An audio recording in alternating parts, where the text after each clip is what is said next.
आपको पता है फेट गांव जो है ये नाम कैसे पड़ा फेट गांव? पहले इसका नाम फेर था, बाद में दो बाराती आया, अलग अलग रहा, फेंट फाट हो गया, उस दिन से इसका नाम फेंट हो गया।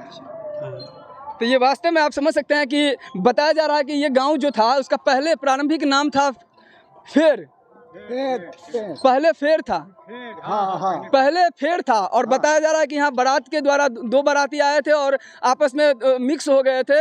एक बाराती दूसरे के यहाँ और दूसरे बाराती दूसरे के यहाँ पहुँच गए थे, तब से इसका नाम फेट हो गया। नमस्कार, मैं हूँ आकाश मिश्रा, आप देख रहे हैं मेरा गाँव मेरी धरोहर न्यूज़ चैनल। इस वक्त हमारी मौजूदगी है मधुबनी जिला के बासोपट्टी प्रखंड अंतर्गत फेट गांव है कि एकल परिवार, इसलिए कि आजकल लोग चाह रहा है कि हमारा परिवार जो है एकल रहे, क्योंकि आपसी अनबन न हो, मतांतर हो जाता था, ये लोग चाहते थे कि अलग रहें। लेकिन ऐसा देखा गया है कि बहुत ही कम ऐसे परिवार होते हैं कि जो कि संयुक्त एक छत के नीचे, आज जहाँ पर हम पहुँचे हैं ये फेट गाँव में एक बहुत बड़ा आप एक्सेप्शनल केस देख सकते हैं, जहाँ पर एक साथ में 200 सदस्य का परिवार है जो एक छत के नीचे रह रहे हैं। और ये 200 लोगों का जो सदस्य है कैसे रह रहे हैं, किस तरीके से वो लोग साथ में रह रहे हैं और आज तक मतांतर हुआ नहीं हुआ, इन सब चीज़ों पर चर्चा करेंगे। और उन्हीं से हम जानते हैं कि एकल परिवार और संयुक्त परिवार, ये दोनों में से बेटर कौन सा है। मेरा नाम है सतीश कुमार दास और मैं इस परिवार का एक सदस्य हूँ। इस परिवार में हमारे जो पूर्वज थे वो स्वर्गीय भाना दास, उन्हीं के नाम पर ये परिवार है और उसी परिवार के एक सदस्य के रूप में मैं हूँ। आप क्या काम करते हैं? मैं एडवोकेट हूँ। कहाँ प्रैक्टिस करते हैं? दरभंगा में। कौन से कोर्ट में? Darbhanga civil court. आपके परिवार में कितने लोग हैं टोटल? लगभग 200 लोग हैं, बच्चा, जवान, बूढ़ा, पुरुष, जनानी सब मिला करके। परबाबा जो थे 150 साल पहले, उस समय से ये परिवार संयुक्त रूप से चला आ रहा है। से तो देखा जा रहा है कि 2-3 लोगों का परिवार भी रहता है तो आपस में अनबन होने लगता है, और 200 लोगों का जो सदस्य परिवार है आपका, कभी अनबन भी हुआ या नहीं हुआ? नहीं, अनबन तो अभी तक नहीं हुआ है। इसका मुख्य कारण है कि जब हमारे बाबा लोगों का भैयारी था तो उस वक्त जो उन लोगों का प्रेम था, आपस में जो आपसी भाईचारा था, प्रेम था, आपसी सहयोग की भावना थी, तो वही जो है वो बीज रूप में प्रस्फुटित होकर अभी ये एक बट वृक्ष की तरह हो गया है और वही प्रेम, वही भाईचारा अभी बना हुआ है। और ये बताया जा रहा है ग्रामीणों के द्वारा कि आपके घर में एक ऐसे सदस्य हैं जो कि गांव में घर घर जो है शौचालय का निर्माण कराए हैं। कौन है ये? ये मेरा भतीजा है, उसका नाम प्रत्युष कुमार दास है। अमेरिका में वो बोइंग इंटरनेशनल जो अमेरिकी कंपनी है उसी में वो बहुत ऊंचे पद पर है। मधुबनी जिला में 2 गांव का चयन किया गया था उस कंपनी के द्वारा। उसमें एक फेट गांव था और एक सरसोपाही था। इस 2 गांवों में बोइंग इंटरनेशनल कंपनी के द्वारा शौचालय का निर्माण कराया गया। फाइनेंस किया था बोइंग कंपनी, लेकिन ये निर्माण कार्य कराया गया था सुलभ इंटरनेशनल के द्वारा।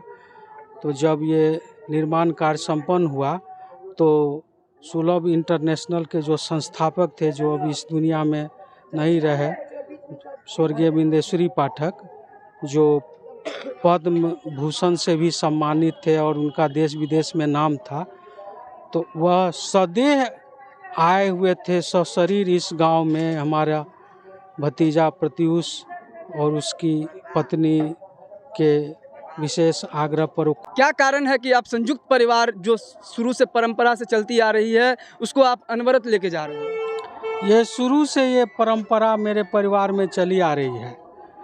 तो इसका कारण ये है कि मेरे चाचा जी एक थे, वो प्रधानाध्यापक थे, तो वो अपने पास सब को रख करके और स्कूलिंग करवाए। जैसे 200 लोगों का परिवार जब एक साथ में इकट्ठा होता है तो खाना कैसे बनता है? खाना तो अब चूँकि सदस्य की संख्या बढ़ गई है तो माने हलवाई रखा जाता है खाना बनाने वाला। एकल परिवार और संयुक्त परिवार में ज़्यादा बेहतर कौन सा है? बेहतर तो संयुक्त परिवार ही है। अलग अलग परिवार में देख रहे हैं कि एक तरह से झड़प हो जाती है, कभी कोई बात लेकर के आपसी मतांतर हो जाती है तो फिर वो लोग अलग हो जाते हैं।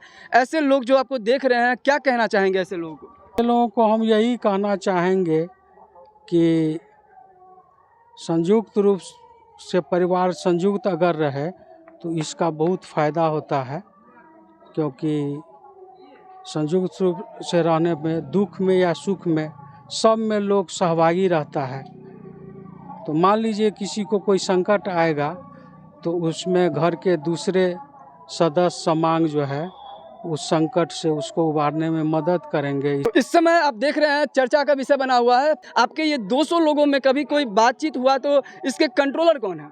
इसके कंट्रोलर जो है सो हमारे गार्जियन हैं, जो अभी भैयारी में सबसे बड़े हैं, शारदानंद दास, जो भारत सरकार में वो विधि मंत्रालय में नौकरी करते थे, तो वो हैं सबसे हेड, तो वही है सबसे बड़े में। तो जब भी कभी कोई सलाह मशवरा करना होता है तो वकील साहब को भी उनसे सलाह लेना पड़ता है? हाँ, वो तो गार्जियन है, हेड ऑफ द फैमिली है। जैसे ये बता रहे हैं कि 200 लोगों का सदस्य हैं, किस तरह का ये लोग रहते हैं? अभी तो ये लोग हम लोग जब देख रहे हैं बहुत अच्छा से सब मिलजुल कर रहते हैं। हम लोग तो उतना देख रहे हैं, अभी तक क्या बात है सो नहीं बता सकते हैं। और इन्होंने बताया कि आपके गांव में जैसे शौचालय का भी निर्माण इन लोगों के माध्यम से हुआ है। हाँ, उनके यहाँ से 700 घर के यहाँ पर लेटरिन दिया गया है। क्या नाम है आपका? सुखदेव साहब। कितने लोग आपके गांव में शौचालय का निर्माण? हमारे गांव में तो 700 के लगभग इनको एस्टीमेट है। क्या नाम है आपका? वेतन पासवान। के जो परिवार है ये वास्तव में एक जो है रोल मॉडल के रूप में प्रस्तुत कर रहे हैं।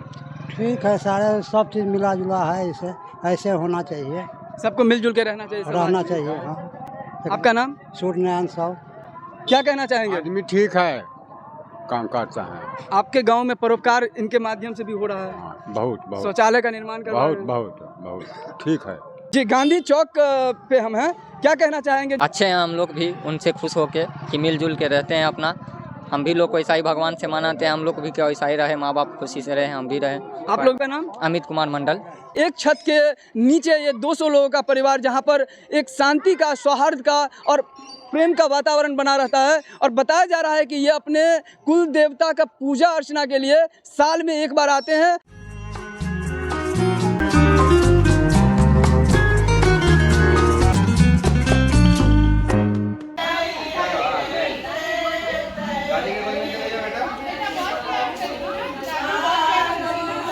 दादी के गोदी में आ जा, यहाँ बैठ के देखो, यहाँ बैठ के देखो।